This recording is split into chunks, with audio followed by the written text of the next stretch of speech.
The story of young Tom Riddle and his final descent into darkness continues.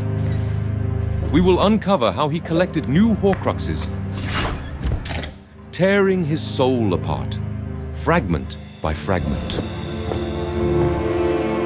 With Morphin, the last member of the Gaunt family, permanently imprisoned in Azkaban, and the complete extermination of the Riddle family, including the murder of his father, Tom had severed all ties with his past.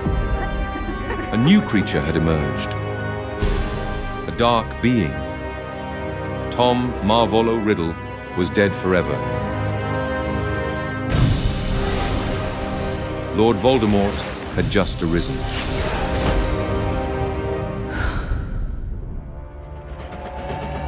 September 1942, a new school year was beginning at Hogwarts. Tom delved into the forbidden realms of dark magic, driven by an insatiable thirst for immortality. As Lord Voldemort, his objective was now clear: to become the most powerful wizard of all time. No one could rival him, not even Dumbledore. Making this future a reality became his obsession. With his charm and manipulative prowess, he ensnared Professor Slughorn, the venerable potions master and head of Slytherin House, who had always had a soft spot for Tom's talents and academic conduct. Look sharp, Tom. Indeed, despite his relentless research, Tom had been unable to find any information about the limits of creating a Horcrux, and hoped that the professor could reveal the truth about this mystery. At the tender age of adolescence, in fact, Riddle harbored ambitions of transcending mortal constraints, aiming to achieve immortality through the creation of multiple Horcruxes, a concept shrouded in ancient sorcery. Herpo the Foul, an ancient Greek dark wizard famous for creating the basilisk, first devised Horcruxes. They were originally thought of as a singular undertaking. Consequently, for centuries, the potential outcomes of attempting to create multiple Horcruxes were unknown, as it was believed that achieving such a feat was impossible. To make a Horcrux, a wizard had to first damage their essence by committing murder. This act, considered the ultimate evil, resulted in the metaphysical tearing of their soul. Only a true, deliberate, and conscious act of murder against another person, carried out without any regret or remorse, could achieve this. Killing in self-defense or to protect someone else would not suffice, nor would a mercy killing. You cannot die. The object chosen to house the soul fragment could be almost anything, including a living being or creature. Protected. Driven by his obsession with the number 7, symbolizing ultimate power in magical lore, Riddle sought to fragment his soul into 7 pieces, thereby tethering himself to the mortal realm indefinitely. Consulting Slughorn, Riddle probed the depths of forbidden knowledge, seeking validation and guidance for his audacious endeavor. Oblivious to the true nature of Riddle's inquiries, Slughorn unwittingly facilitated the young prodigy's descent into darkness, imparting knowledge that would haunt him in later years. During his 7th and final year at Hogwarts, Tom's ascent to prominence continued unabated. Bestowed with the prestigious title of head boy, he dazzled both peers and professors alike with his exceptional intellect and unrivaled magical prowess. Achieving top honors in every examination and earning accolades such as the Medal for Magical Merit, Riddle emerged as a prodigious talent, hailed as one of the brightest minds to grace the hallowed halls of Hogwarts, an accolade even acknowledged by the venerable Dumbledore himself. What pinnacle of power could a wizard aspire to? From a tender age, Tom Riddle harbored a deep-seated fear of mortality. The belief that greater power could have spared his mother's life fueled his relentless pursuit of supremacy, rooted in the insecurities of a narcissistic mind. As seen in individuals with psychopathic traits, Tom was characterized by low arousal levels and an insatiable thirst for stimulation, which predisposed him to seek thrills beyond conventional boundaries. For a wizard of Riddle's disposition, the notion of pushing the limits, transcending mortal constraints, and delving into the obscure realm of Horcrux creation would hold irresistible allure. Yet it is paradoxical that one so fixated on dominance would resort to tethering his existence to external objects.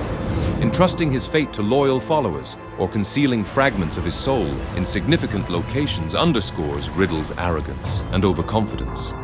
His belief in the uniqueness and complexity of his Horcrux scheme exemplifies the grandiosity of his narcissistic psyche, an arrogance that blinds him to the inherent flaws and vulnerabilities of his meticulously laid plans. While alternate paths to immortality exist, Voldemort dismisses them as inferior. Embracing vampirism, for example, would involve surrendering to base instincts and dependency, shackling oneself to the whims of bloodlust.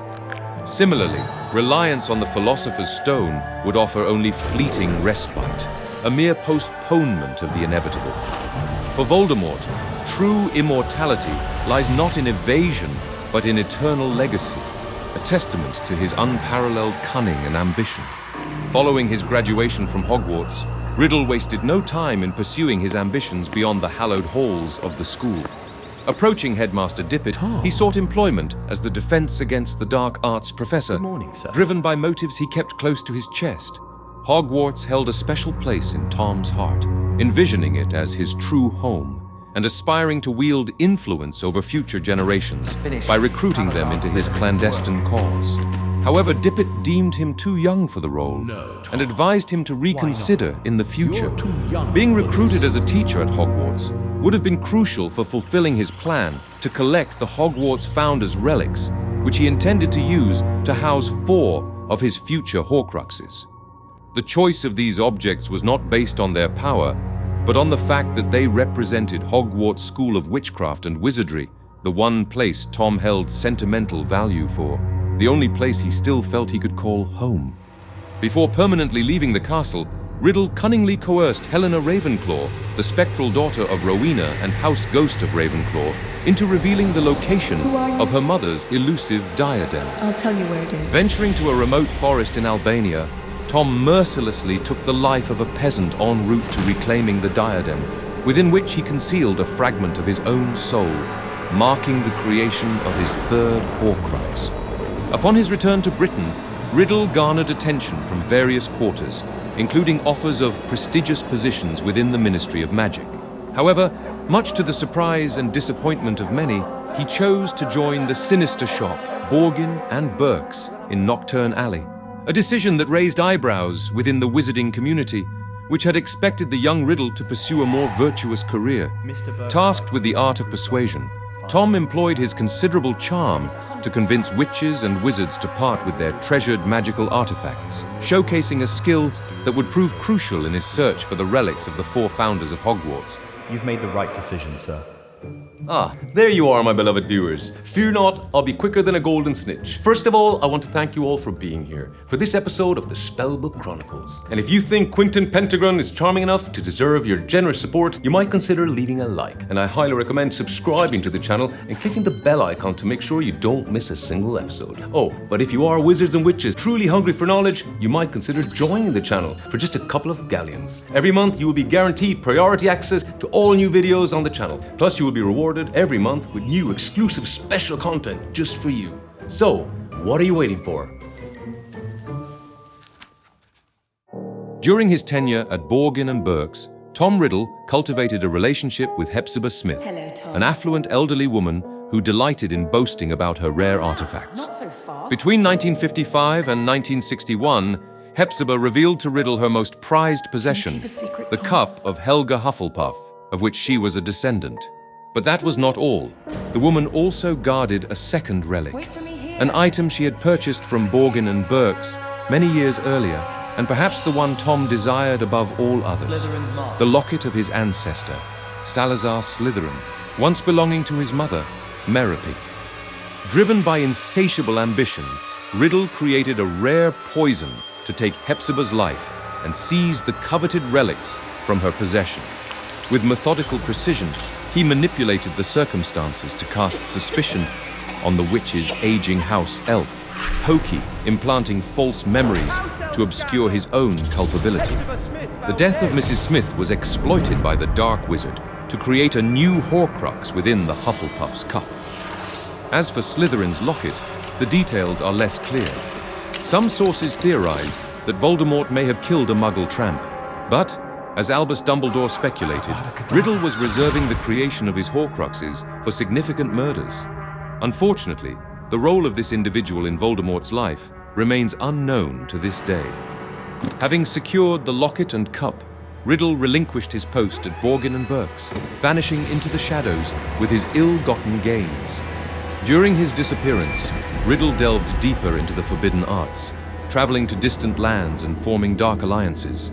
As the weight of malevolent deeds burdened his soul, his once handsome visage became distorted, marred by the toll of splitting his essence into Horcruxes. Voldemort. It was during this period that he began to use the alias Lord Voldemort openly. My past. A decade after the Present. demise of Hepzibah Smith, Future. Riddle resurfaced to petition Albus Dumbledore, now the headmaster of Hogwarts, for the post of defense against the dark arts professor. This position would indeed have allowed him to investigate the whereabouts of the Sword of Gryffindor, the only Founder's relic not yet in his possession. Additionally, through teaching, he could gradually mold the minds of new generations, building a large following of acolytes. However, Dumbledore saw through Riddle's facade, recognizing his true intentions veiled beneath a veneer of politeness. I understand. Unable to confront him openly, I'm afraid. the Dark Wizard departed with a final, subtle reprimand from his former mentor, leaving behind a legacy of transient defense against the dark arts instructors, attributed by Dumbledore to Riddle's curse. Despite the apparent failure of his mission, Voldemort seized the opportunity to conceal one of his Horcruxes, Ravenclaw's diadem, within the Room of Requirement, which he had discovered during his years as a student. His arrogant belief that he was the only wizard capable of uncovering such a secret of the castle would later prove to be a fatal mistake when Harry Potter finds the hidden Horcrux. Embracing his newfound persona, Riddle embarked on a campaign to amass followers, branding themselves as Death Eaters. Some were drawn to his vision of Muggle domination, exploiting the same discontent that Grindelwald had previously harnessed, while others succumbed to greed or fear, seeing Voldemort as a means to achieve their own ambitions. During this period, Voldemort honed his ability to infiltrate and manipulate minds, becoming the most accomplished legilimens the world had ever seen, according to Severus Snape.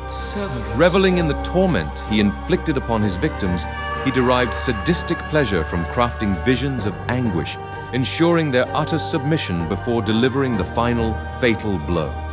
Voldemort's rise had finally come. All the pieces were in place on the chessboard. Only I The first Wizarding War can live was about to begin. forever.